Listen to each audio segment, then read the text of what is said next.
Hello guys, so this is just going to be a video on my predictions for the 2023 NASCAR playoffs, where I'm going to be predicting when everybody's going to get eliminated and who will end up being the NASCAR Cup Series champion this year.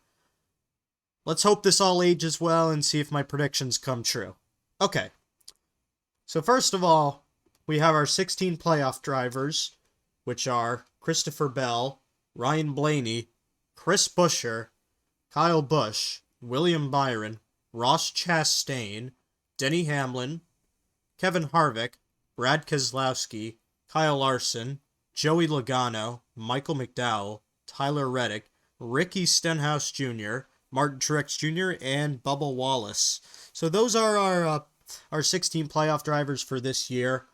Uh, and most of them were able to earn their way into the playoffs via a win. Some pointed their way in, such as Keselowski, Harvick, and Bubba Wallace. And essentially, when it came to deciding where I think everyone's going to get eliminated and who will be the champion, it came down to a lot of statistics. I went back and looked at a lot of drivers' average finishes, especially within the last 15 races this year. In some cases, even the last 6 races on the calendar, just so that I could get an idea of how everyone's been doing lately, because then that could easily translate into how all these drivers will do in the final 10 races of the season, starting at Darlington. So for the round of 16, there will be there's for the round of 16, it's 3 races. Same applies for round of 12 and round of 8. And all 3 of those rounds eliminate by 4, and then the final round is the final race at Phoenix, just 1 race with 4 drivers, and whoever finishes highest is the champion. You don't necessarily, and if you win a race in one of the rounds, you automatically move on to the next round. Even if you were to point below the cut line, you would still make it in even if you win. Just giving a basic rundown of how the playoffs work for those that maybe aren't really NASCAR fans on our channel and don't really know how it works. So that's just kind of explaining it. So for the round of 16, I think that the 4 drivers that will not make it to the round of 12 and will be the first eliminated are going to be Ryan Blaney, Michael McDowell, Tyler Reddick, and Ricky Stenhouse Jr. So I'm going to explain why I feel this way. So Blaney is a really great driver. He's the Coca-Cola 600 champion this year, and I just feel that lately he has not really been running well. If you look at his recent statistics, hasn't really been that great. Ever since his win at the Coke 600. I mean, he's had a few DNFs recently. He's had a better season than last year. But, I just don't really, just because he has won a race, but I just don't really think that this year, I just feel like this year he's not going to make it that far into the playoffs. And, Blaney, and I'll give some reasoning as to why some guys will make it above him as well. And if we look at tracks, but there is one thing that could help him out. At Darlington in the spring, he finished 9th. Kansas, he finished 16th, which is not really something a playoff driver would want to finish at. Bristol Dirt, I mean, I know Bristol Dirt is not the same thing, but it's the same venue. He finished 23rd there, but on the pavement, it's going to be a completely different track. And Blaney, he finished... And Blaney has won at Bristol before in the Xfinity Series. But last year at Bristol, he came home to finish in 30th, and the prior year in 4th. So I'm just not really sure if luck's going to be on his side. Now, for Michael McDowell, I am very impressed with how that 34 team has been running this year. And I think that as a result, and unfortunately, McDowell, I just feel, is not really going to have enough to make it through the next round. I mean, before his win on the Indy Road Course, he has only had 5 other top 10s this season, 6 in total this year. And if we go back to if we go to Darlington, he finished 33rd after a crash in the spring, 26th at Kansas. So not really a good look for Michael McDowell, and that's why I think that he's not going to make it to the next round. Next up, Tyler Reddick. Reddick was actually a first round elimination last year, and I was pretty sad to see that happen. Reddick is the winner of Circuit of the Americas this year, and he's been pretty decent this year. However, a big issue that's been going on with 2311 is their pit crews. Their pit crews stink. And you may be wondering, why am I having Bubba get to the next round? Well, I'll explain that in a sec. I'll explain that later. But Reddick, these few tracks aren't really his best. I mean, but he has had some good runs on them in the past. But if we look at the spring, he finished 22nd in the spring, but a 9th place at Kansas, where he led for a bit, I believe, as well. I just don't really feel Reddick's going to make it to the next round. Before the season started, I thought he had a really legit shot for the Final Four. But now, it just kind of seems like things have shimmered down a bit. And next, and the last driver who will be eliminated is Ricky Stenhouse Jr. Stenhouse has been on a roll this year. Last year, he was garbage last year.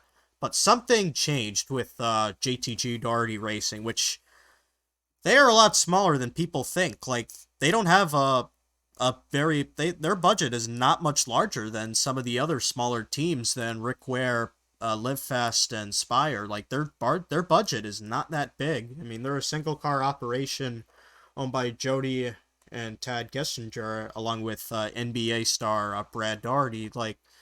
But this year Stenhouse, he's been amazing. I know he won the Daytona 500, but I am so proud of the efforts that team has made. Like, they've been like running top 10 like so many times this year.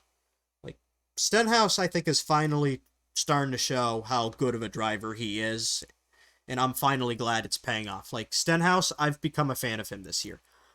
But just considering the fact that there's so many other strong drivers in the playoff grid, I don't think he's going to make it through. And if you look at his statistics, I mean, back at Kansas, while he did finish 12th at Kansas and 13th at Darlington, finishes like those aren't really going to be what's going to get you to the next round unless you get stage points. And Stenhouse, and that team has been starting to get upgrades from Chevy and Hendrick, so I think that there's a good chance that next year we could see them make the round of 12 or even beyond. Probably not beyond, but I think that Stenhouse can definitely make the round of 12 next year. And don't be shocked if they win a race outside of Daytona or Talladega, because Stenhouse is really starting to pick things up. So next, for the round of 12 eliminations, I'm going to predict... for the round of 12 eliminations, I'm going to predict that Kyle Busch, Christopher Bell, Ross Chastain, and Bubba Wallace will all be eliminated. Now, for Kyle Busch, he's gotten a lot of wins this year, but there's a few other things to consider. RCR does not have a good short track problem, which is really what's gonna...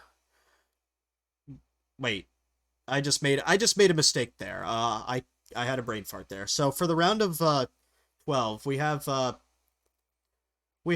Talladega, which he actually won at in the spring, and we have the Roval as well, and we have the Roval, and then Texas, and I just feel that Kyle has been pretty inconsistent recently.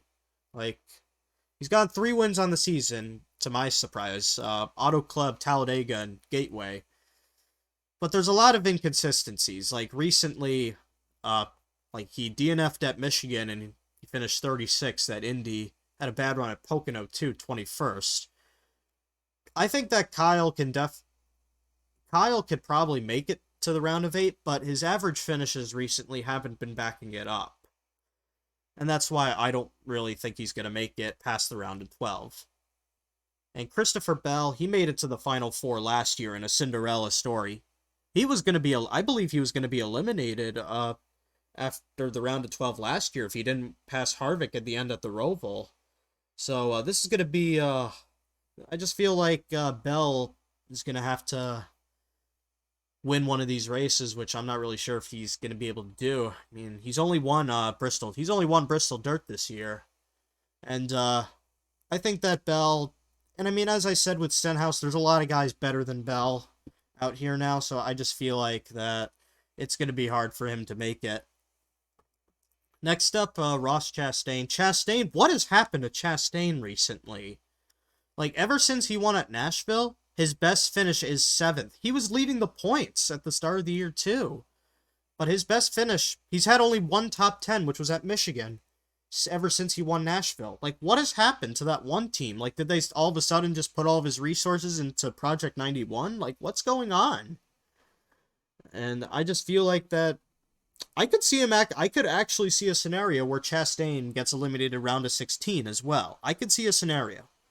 I mean, as I said, average finishes played a big role into this. So this is why Kyle, Christopher Bell are getting knocked out here.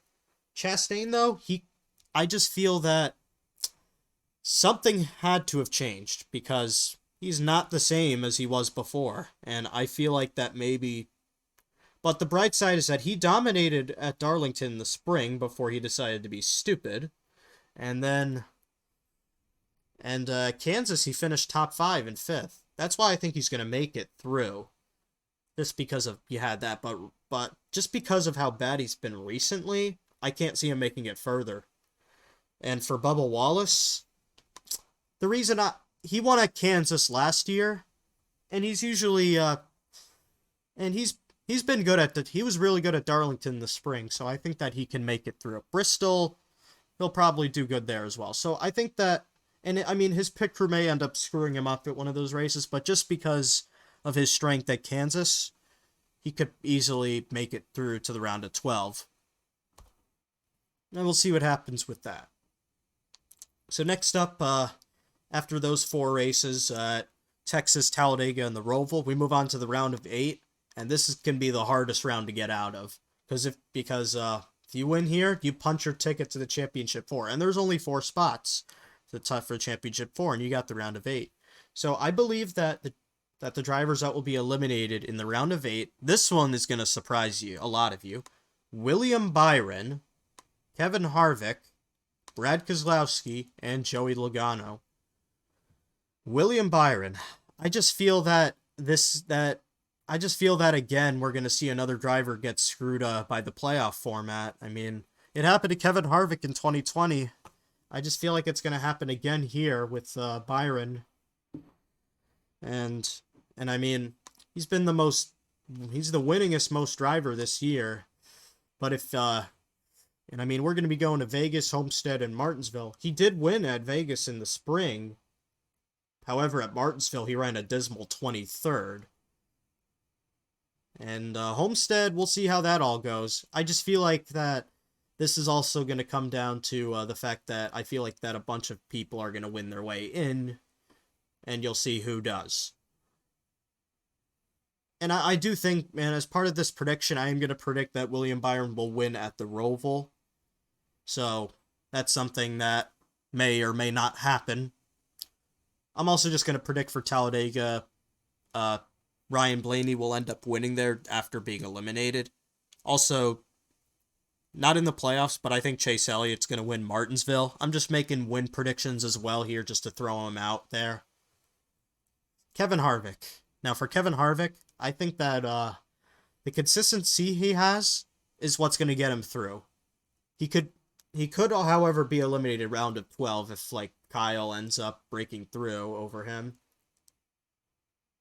Like, but it could also come down to Logano or Keselowski. But Harvick, I just feel like that a run to the round of 8 is what he's got left in him. I mean, Kevin Harvick, I mean, we know he's good at Homestead, and he's won before at Vegas. He finished 9th in the spring at Vegas, and however, he finished 20th for Martinsville, which is why I feel like that's going to hurt him a lot. And then Brad Keselowski, for Brad Keselowski here, I'm really impressed with RFK this year. Keselowski was not good last year. Like, the luck he had was so terrible. But this year, RFK is on track to become the top Ford team. Potentially, right now, they are. And I mean, Brad last year just was a pain in the neck. Like, he finished 24th in points. Right now, he's doing really good. And he had Richmond won if he didn't mess up his pit stop, I feel. But for Brad, I just feel like this is going to be the furthest he can go. And that win, I don't think he's going to win this year, but I think next year that win is coming for sure. And now Joey Logano, last year's Cup Series champion, I just feel he's not going to make it either. He did finish second at Martinsville, but you also got to remember that he stayed out on strategy, and he ended up finishing second as a result of it. And then in Vegas, he finished 13th. No, excuse me, that was Blaney. He finished 36th in the spring. But Logano, I just feel that I mean, the Fords at Penske just haven't really been as good this year. Cindric is the first driver to not get the 2 into the playoffs since 2010? I could be wrong on that. No, 2013. 2013 was the last time the 2 missed the playoffs. So, been a rough year for Penske. Logano has only 1 win on the season at Atlanta. Blaney won the Coke 600, but Cindric, he has fallen off like a rock. Like, he has dropped like so much this year. And the final 4, and that leaves our final 4. I believe it's going to be Chris Buescher, Denny Hamlin, Kyle Larson, and Martin Truex Jr. So, as to why these guys all make it, I think Truex is actually going to win Darlington. But I think Larson is going to have a Tony Stewart 2011 style comeback here. I think that Larson's going to win like 5 races in these next 10 races. I think he's going to go 3 in a row for Kansas,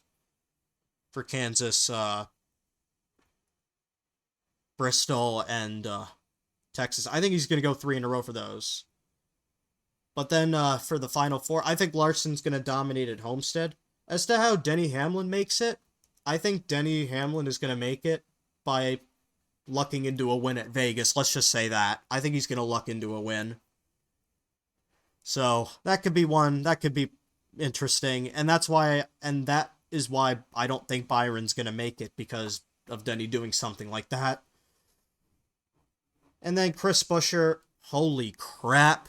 Roush Fenway is back. Roush Fenway Keselowski Racing is back. And Chris Buescher, 3 wins. Who could have saw that coming at the beginning of the year? Sure, you could have seen him probably getting 1, but 3? Like, he's been on a roll. Like we're finally starting to, we are really seeing what Chris Buescher can do. And Roush and car owner Jack Roush has got to be really proud. I mean, Jack Roush has had Buescher since ARCA. He's had him since ARCA, and 2011, I think, was when Buescher started in ARCA, although that might have been through the Rulu brothers team. I'll have to look at that. But Chris Buescher, I think he's going to make it just based on how good he's been recently. He may not win any races in the playoffs, but he's just going to put up some great results. Probably get stage wins too. And as for who I think is going to win the playoffs and the 2023 Cup Series Championship, I think it's going to be Kyle Larson. And I think Larson's going to end up winning Phoenix. So for Kyle Larson, I just think that Hendrick is just gonna bring a strong car for him for Phoenix. I mean, they did the same thing in 2021. Larson was up there, and he was the best car the whole season as well. 10 wins on the year. And this year, I think Larson is going to end up doing it again. He may not have been the best this year, but I think that in the playoffs, he's going to be the best. And as a result, he's going to win the championship. So these are just my predictions here. I mean, if you guys have different predictions, you can tell me who's going to get eliminated when, in your opinion. If this ends up becoming outdated, then oh well. I mean,